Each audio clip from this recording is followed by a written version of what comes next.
So why did I choose Ghana as my first stop in Africa?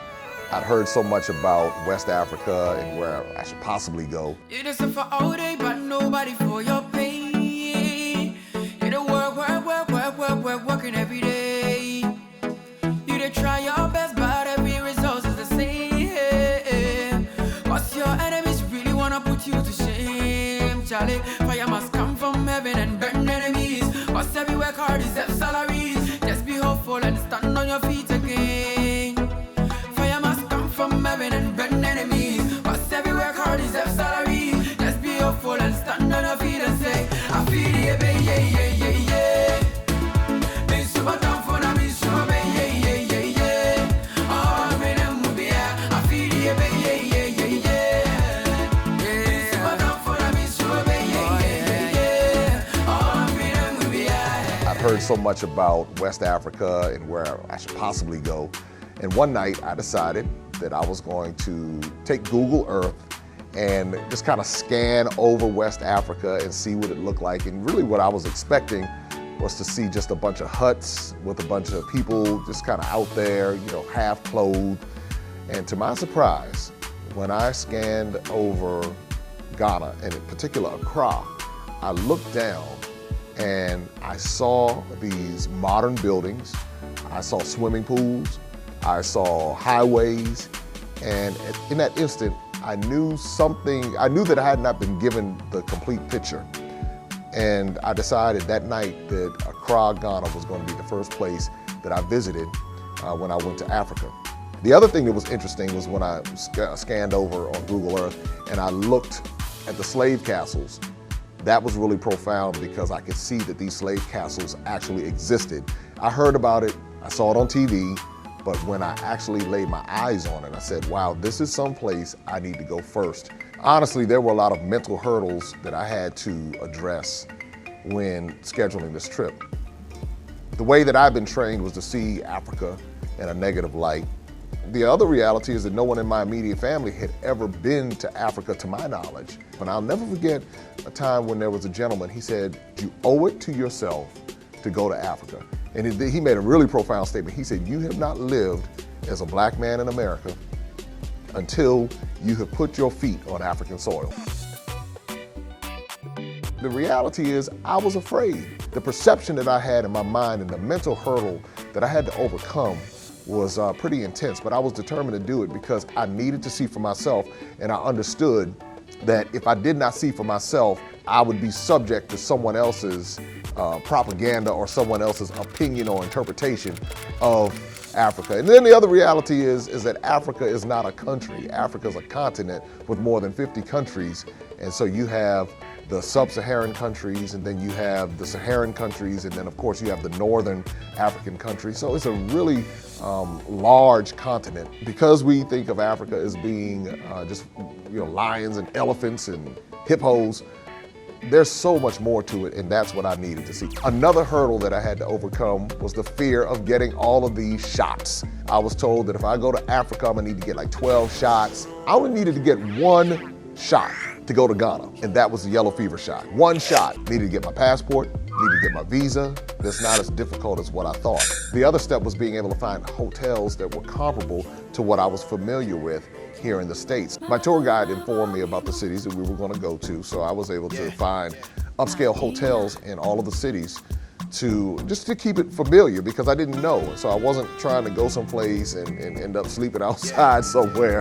And so I found very upscale hotels that rival anything here in America. So the day of the departure, I'm excited, I'm nervous. So I go, I check in, and I'm going through the TSA. And as I get on the plane, I'm like, wow, I'm really doing this. This is something that most people that I know, most black men that I know have not done it. How about this? Most people I know have not been to Africa. I said, this is something that is huge because I'm breaking mental barriers, I'm breaking physical barriers.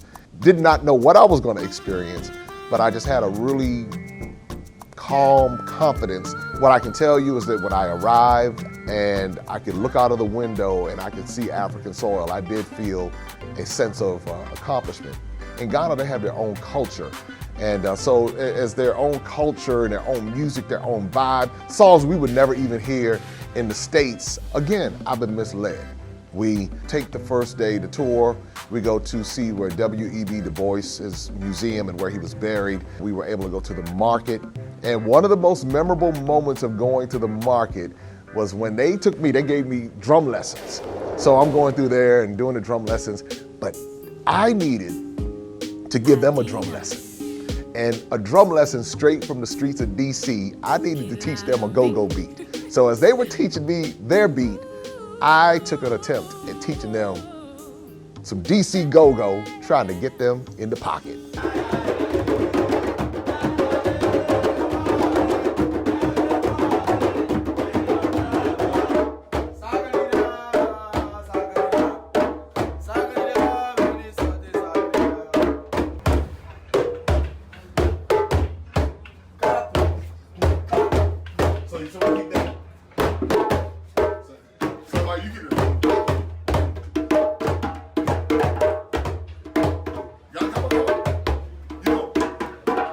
As you can see, my attempt, it was a nice attempt. We almost got there because when you think about it, this is what it was supposed to sound like. All right. Oh, you're right. Thank you so very much. Thank you. Thank you so very, very much, ladies and gentlemen. Now look here. But it don't mean a thing if it don't got to go swing. And that's what it ended up sounding like.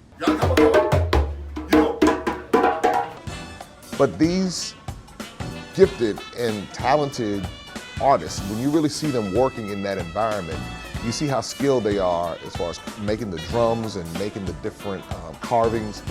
It was an experience to see, and everybody was just so chill. It was not like an environment, it was not a hostile environment at all. I mean, I'm still in contact with some of those guys today who were teaching me how to drum, to do the African drums. So I still got to get them right with the whole go-go thing. That's coming though, that's coming.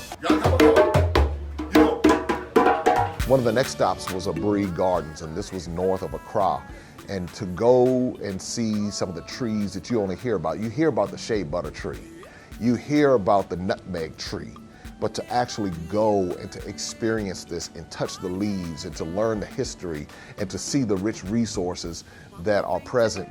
One of the most memorable parts at the Abri Gardens was this massive termite mound. And we went over and he knocked off a piece of it and began to explain about the termites, the Africanized termites.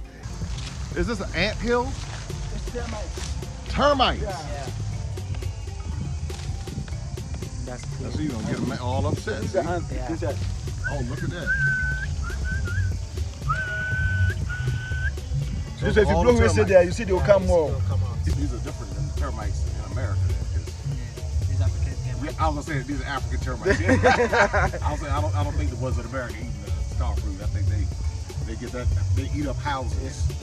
There was so much rich history in the Abri Gardens, or Abri Gardens. There were school children, there were palm trees, there were trees that were gifted by other countries. It was just so much to see. And again, it's one thing to see it on video, it's another thing to see it in person. The next day, we traveled to a city called Kumasi. But there are vendors everywhere. I think everybody in Ghana must be an entrepreneur. I mean, street vendors, everywhere you went. I enjoyed seeing that because I learned so much from that and how people survive and how people live. Then they had this massive market, unlike anything that I have ever seen in my life. It was massive, but I loved every minute of walking through and being among the people and just seeing Ghana life.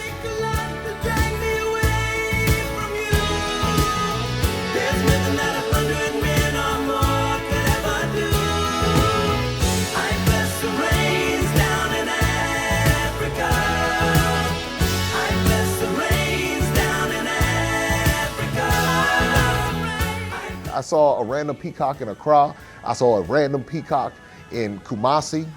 And so when you just, where are you gonna see a random peacock other than the zoo in America? Just walking around, just minding his business. One of the highlights of my trip was going to the African naming ceremony. And this was outside of Kumasi. And I didn't know what to expect. So I'm going along with it, okay. And so when they saw me, they had a name for me, and so my African name is Twim Barema. Going there and learning more about the Asante tribe and learning more about their culture and their customs, what it did was it dispelled the myths. In the village that I went to, this place produces kente cloth. It also produces cocoa butter. It produces shea butter. It produces black soap. And as I was learning and I was sitting in the cocoa forest, I said, you know what? I'm sitting in the real Wakanda. This is not fiction right here. This is where people they have enterprise, they have businesses going on, and they have generated an economy for their village, and they know exactly what they're doing.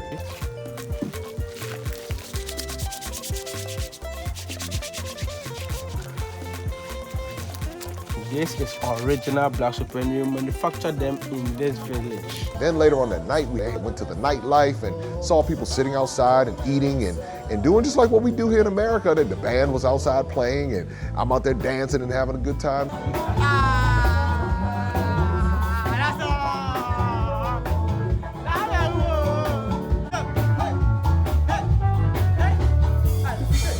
At one point, I really became upset because it's like somebody had been telling me how I was supposed to think and how I was supposed to view Africa. I saw the rough areas in the villages, and I saw the grass huts, I saw the poverty, but I also saw the upscale side. And so my perspective was like, if you're gonna tell a story, tell the full story.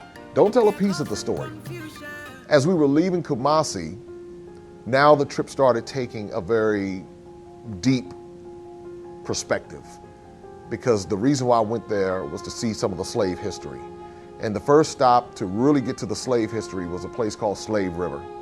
And some of the things that I learned at Slave River and what the slaves went through. And this was the place where they got their last bath before they were sent off to the slave castles. When going to Slave River, I put my hand down in the water because there's gold embedded in the bedrock. And Ghana is actually formerly known as the Gold Coast because there's so much gold there. And so I put my hand down in this water. This is where slaves, and I believe some of them were my ancestors because some of my DNA came from Ghana, had passed through there. And so putting my hand down in the water and seeing the gold in the bottom, it was just a very profound experience. The highlight of my trip was going to the Elmina slave castle. And I realized in that instant that I was a descendant of a multi-European system that had really placed propaganda, and I hesitate to use the word brainwashed because it can be overused, but that's a good word for it, brainwashed, into thinking that where most of my DNA came from, that there was something wrong with that place. And when you go into Elmina Slave Castle, it's heavy. There are no light moments. It's heavy from the moment that you pull up to it. It looks heavy. You walk in and you begin to learn about the history of what took place, what the Portuguese did, what the Dutch did, what the British did, where they all had a piece in this madness. And you learned about the economic impact of slavery and what it really represented. So as you go through this very intense experience, you go into the dungeons. There were some things that they smelled when they were in there. It's almost like you could smell the things that they smelled. The gunpowder. You could see the markings and the carvings on the wall that they left when they were thrown into the dungeons to die. And then the craziest part was that you had churches, like there was a church that they had where they would have church right there in the middle of all of that. And then you have scriptures on the walls, and you're like, what in the world is going on? And when you walk out of there, you're like, wow. When you go up to the governor's mansion, or the governor's or the headmaster, his bedroom, and you knew that he was taking these women and raping them. But what made it extra profound for me, and this was another reason why I went over to Ghana, is because I did the ancestry DNA. The ancestry test that really hit me the most was when I did African ancestry. And I recommend anyone who's a descendant of slaves in America to do African ancestry, because what they do that the other ones don't do is take you back to your tribe. So when I did it, I did the maternal and the paternal. And so on my maternal side, all the way back it went to Sierra Leone, which is not far from Ghana. And then on my father's side, it went back to Portugal, meaning all of the men going back, a Portuguese man at some point started that trail. And then on the mother side, all the way back on the women, a woman from Sierra Leone began my mother's line. But when I was standing there and I looked up and it said Portuguese church, what the slave castle was doing was confirming the history that was being revealed in my DNA. I just sat there and I just kind of thought to myself, I said, this is stuff that you can watch a documentary, but until you walk through that castle and smell the smells and see the sights and touch the walls, and there's something incomplete. It gave a full context to my life to say, now I get some things. Because my family, we never talked about going to Africa. If anything, we had been so Europeanized that we frowned upon our African roots. And so when I did my ancestry test, it showed that I was 75% African, 25% European. So in realizing that, I owed it to myself to go to the places that showed up in my DNA just to see for myself. So when I walked away from that experience, I didn't want to leave. When I tell you I didn't want to leave, it's not because I resented where I was born. It was because now I wanted to learn more. I wanted to see more. I wanted to experience more and not have it be told to me through the eyes of someone's school system or someone's entertainment. And this is why I encourage American black men to make sure they take this trip. Here's another deep part of it. I was the only American man of African descent that I saw on my entire trip. From Accra to Kumasi to Cape Coast, back to Accra, in the malls, in the markets, everywhere I went, I was the only one that I saw.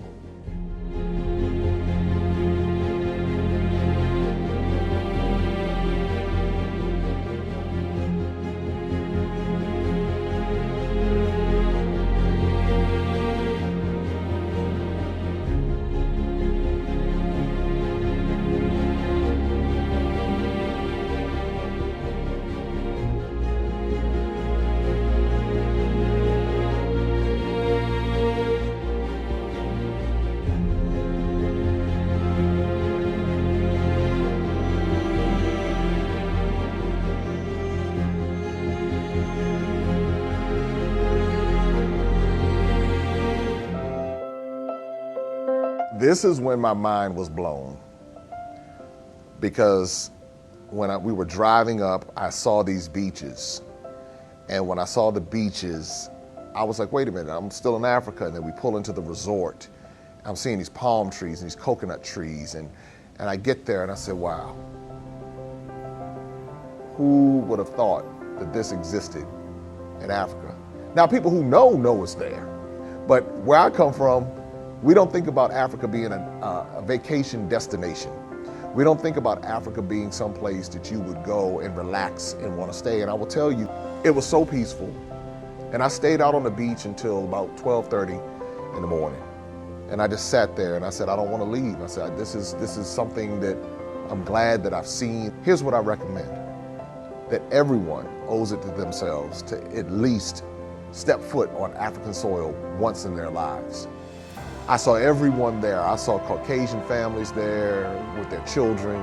I saw people from Asia. I saw Lebanese. I saw Indian. I saw Israeli. But I did not see any black men. A lot of sisters. I met a group of sisters. They were out there doing their thing, traveling, enjoying life. But I did not see men who looked like me. And I know that we're the ones who would benefit the most from it. So when I came back with a greater sense of responsibility to teach and to inspire. It's not an expense. It's an investment into your mind. It's an investment into being able to connect some dots, some family dots. It's an investment into you, because it will transform your life. It'll transform the way that you think. It will transform the way that you see Africa. And there are lots of business opportunities there as well. There's tremendous opportunities because it's developing. And because it's developing, this means that there are opportunities for you to get in on the ground level. My next journey is to climb Mount Kilimanjaro in Tanzania.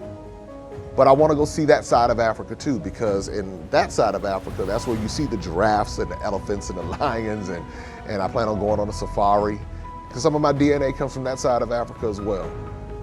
I want to go to Zanzibar Island, and I want to learn about the Arab slave trade, because everybody thinks that the Europeans were the only ones who were involved in the slave trade, but the Arabs were doing it as well, and they had dungeons and places where they would take the East Africans. And so I plan on going back to Ghana many times, and I plan on taking people back with me, because I want you to see the sights. I want you to experience the culture. I want you to stay in the hotels. I want you to go to Slave River. I want you to go to the castles, but I also want you to go to the resorts. I want you to taste the food. I want you to be in the environment and see it for yourself. I no longer have a bucket list. I have a do it now list. I encourage you to have a do it now list. So make that investment into your mind and into you.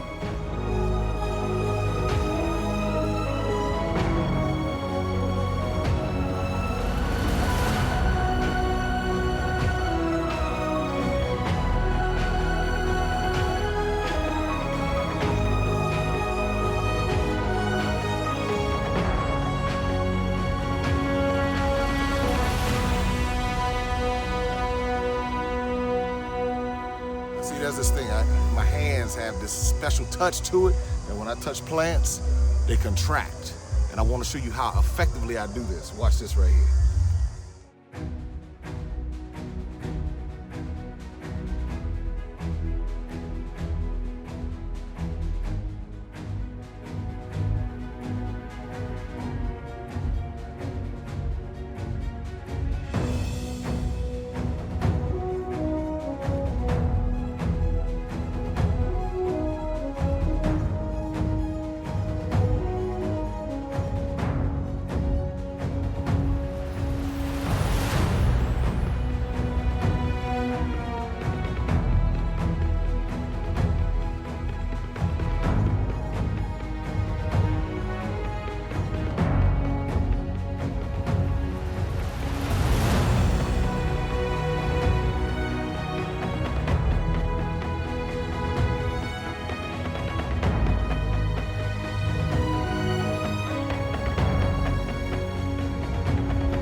ain't over. It's not over. The party's not over.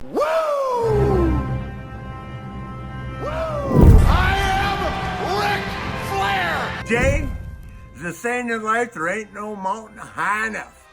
Especially, that's been my lifetime saying. Actually, I invented a mountain called Space Mountain. But you, my brother, have climbed Mount Kilimanjaro. Even the nature boys haven't done that. You are my hero. You are my man. You are the man. Congratulations. Woo! Do you know how I got to the top of Mount Kilimanjaro? Kissing the rock, yeah, woo! When I made the decision, I said, I'm going to get to the top of Mount Kilimanjaro. And that's the reason that you guys all got to listen to him, because he doesn't dream. Oh, yes, yeah, he's a doer. Magical. It wasn't a matter of I'm going to ask somebody if it's okay for me to get to the top of Kilimanjaro. The first decision, I said, I'm going to get to the top of this mountain. I have made, you don't understand what it's taken to get to the roof of Africa, Mount Kilimanjaro. Oh my goodness. I said, I'm going to get to the top of Mount Kilimanjaro. And I'm going to prepare myself, and I'm going to do what I need to do in order to get there.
Body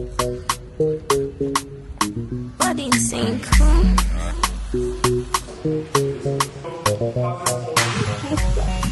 Lean forward ever, backward never. That's a political slogan of a party before.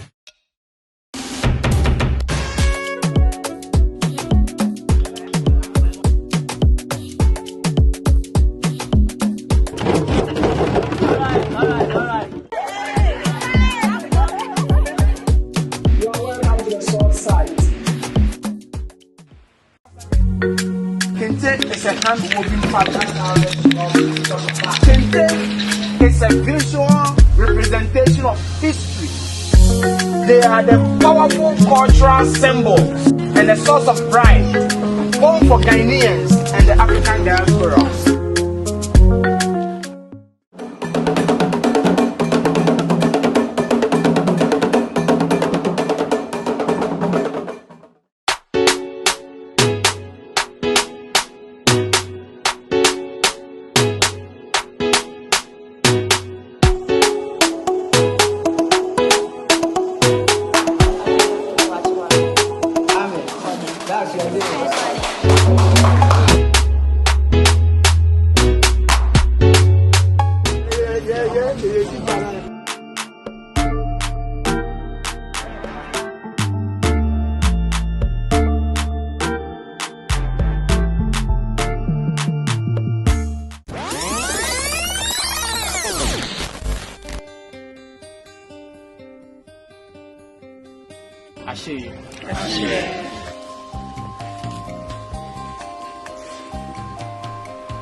We are standing right here at the market square where auctioning took place, where branding took place, where they had their first and last bags on this soil. You are always welcome home, welcome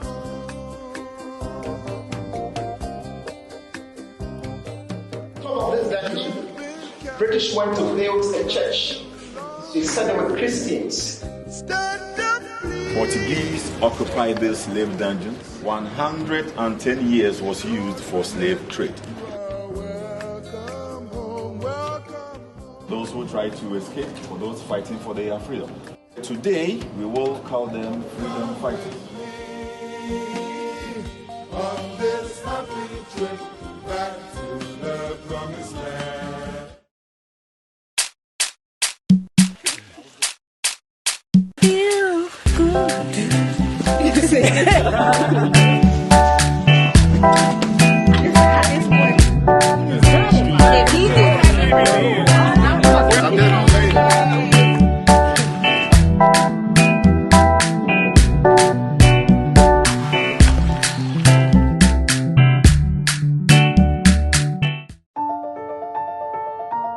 It's so hard to just really quantify it in a couple of words, but I think the thing that really kind of surrounds my experience is really just the vibrancy of color. I'm a very visual person, and that has just grabbed me, and I think the colors for me represent just the vibrancy of spirit that just really talks about the spirit of Ghanaians, and that combined with just the fact that they're so pleasant, they're so warm, they're so open.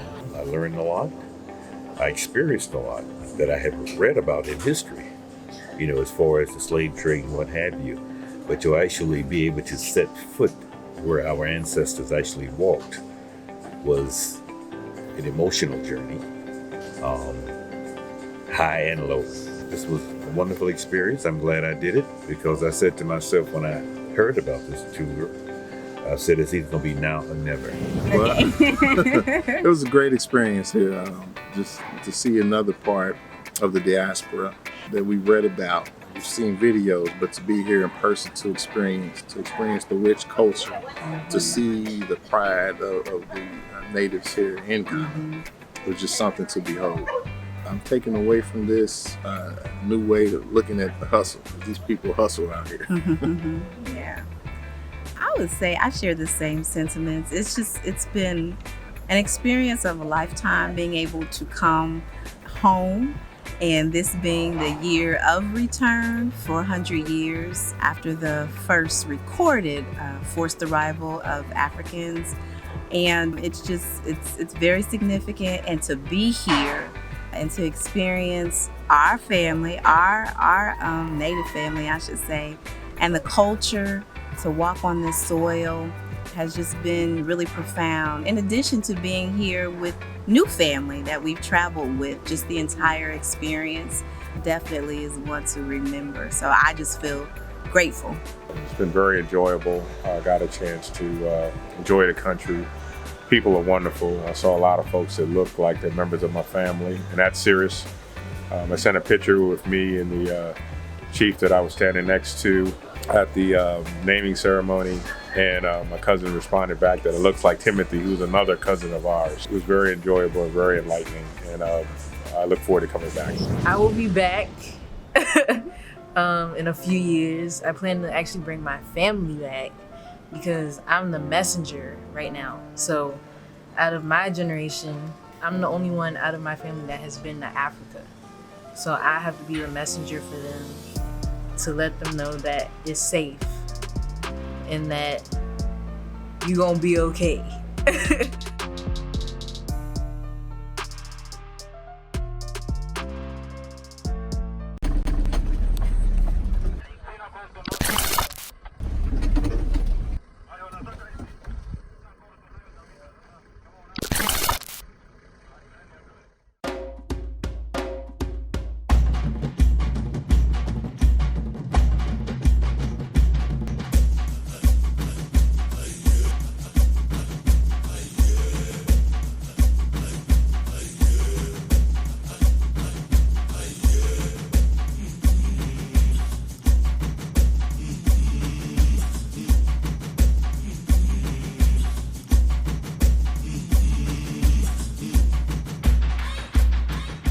So we're getting ready for this early morning hot air balloon ride. And so it's going to be quite interesting to say the least. And we are off.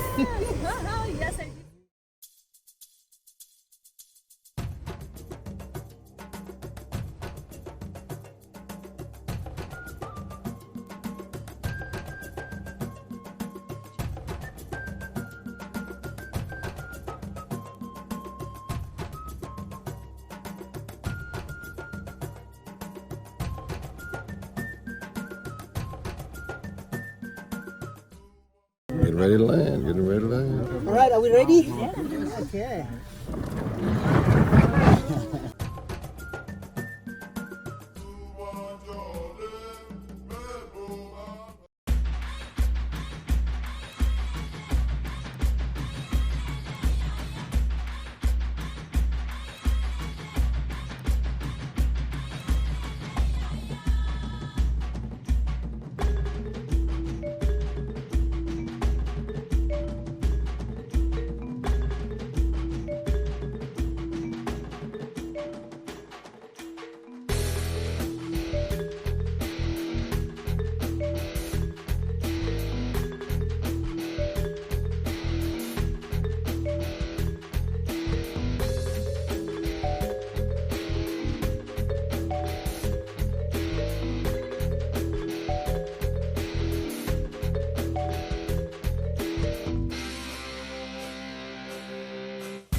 Here is like Serengeti, so you're literally in the middle of Serengeti, so the lounge is right here. So this is the room.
It's a kindergarten school, but this is a kindergarten for young children.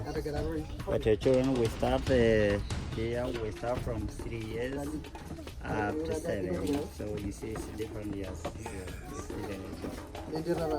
after 7 years old, we go to Kilimanjaro.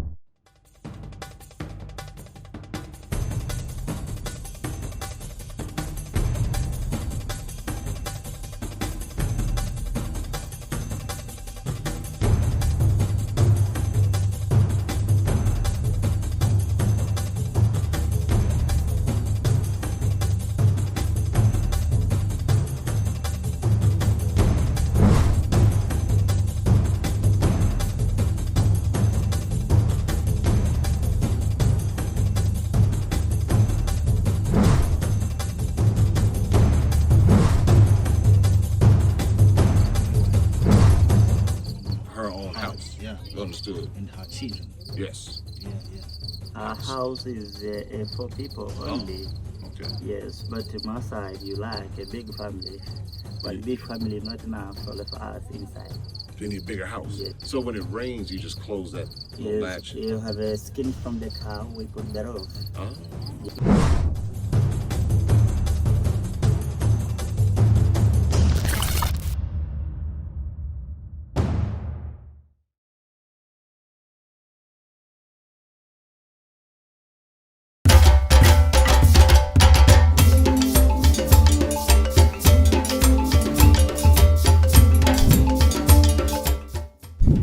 So upon entering the room, very, very nice air conditioning. This is where the Arab slave trade had a major stronghold in this area. That's one of the reasons why I'm here, to kind of see those dungeons and the slave market and all that.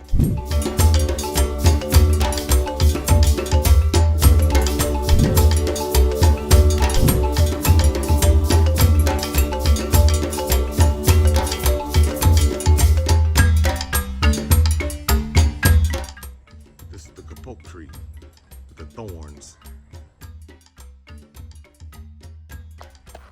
So with this, we use for the herbal medicine. And also, we mix with the other herbal medicine to treat somebody who has been affected with the diabetes. This one is a henna.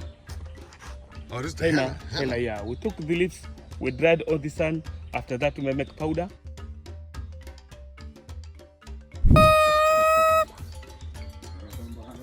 On a skin to make a local cream. Here, that one we use for the cooking and to cleaning the face.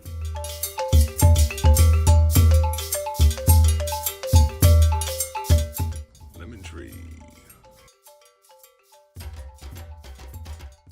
We have big plantation of the coffee here, like Arabica. Oh, those are raw coffee beans. Lemongrass. Lemongrass. Mr. Coconut Climber, how to climb the coconut tree.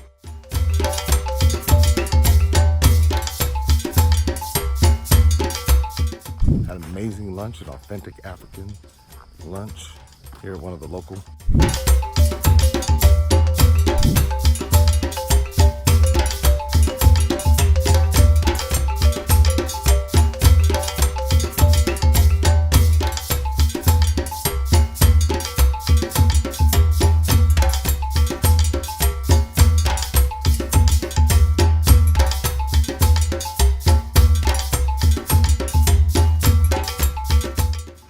Look at that starfish, a real one, in person.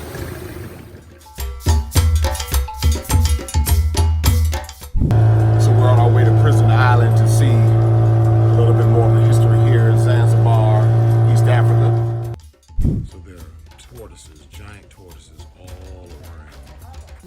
This one right here is 133 years old. 194. So here's almost the prison ruins. Yes. So here they will use every small harbor. They will anchor them from here, with their ships, the Arab traders, and then take a slaves in from there islands and then shipping them abroad to Zanzibar there. This is very interesting because a lot of people don't get this side of it. They don't know that this door right here is the Arab door of no return. Mainland Zanzibar. This is inside the women's dungeon of the East African slave trade. You can imagine the smell, you can imagine, just so much in here. During all the time, the slaves were used this one, everything's here, like toilets, they were finishing everything is here. So at the same time, they were drank some salt and that waters because they had no any water. This was absolutely delicious. Hat, Thai, perfect coconut water, coconut, straight from the tree here on Zanzibar Island. You want to make sure that you visit and experience this for yourself. All the different spices, different cultures, the different histories, all of this is right here on this beautiful island in paradise.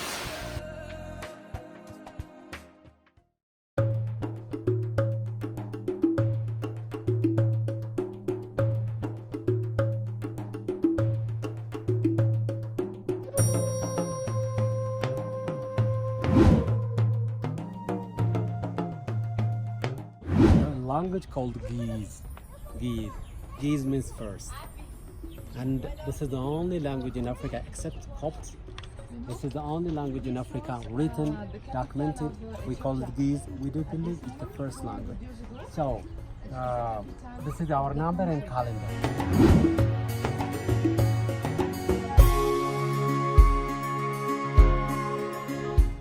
This was built in 1632? Yeah, 1632. This is where they were hanging meat. Have you seen Ethiopian are experiencing raw meat? Raw meat? They eat raw meat? Yeah, raw meat.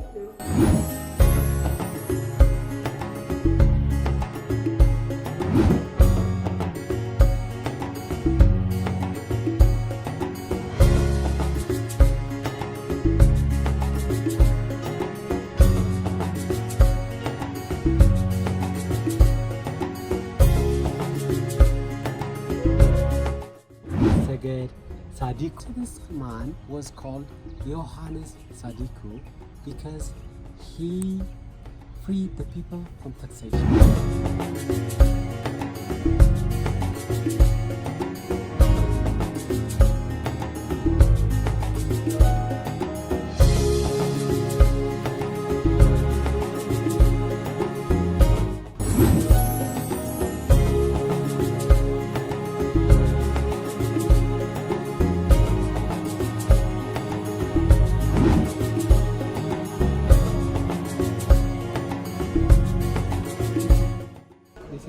Church.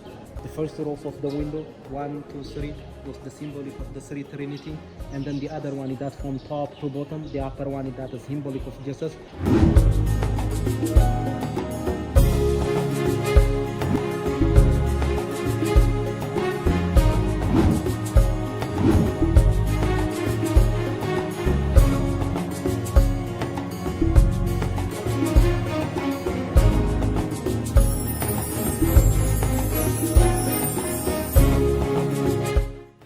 This is Ethiopian honey wine.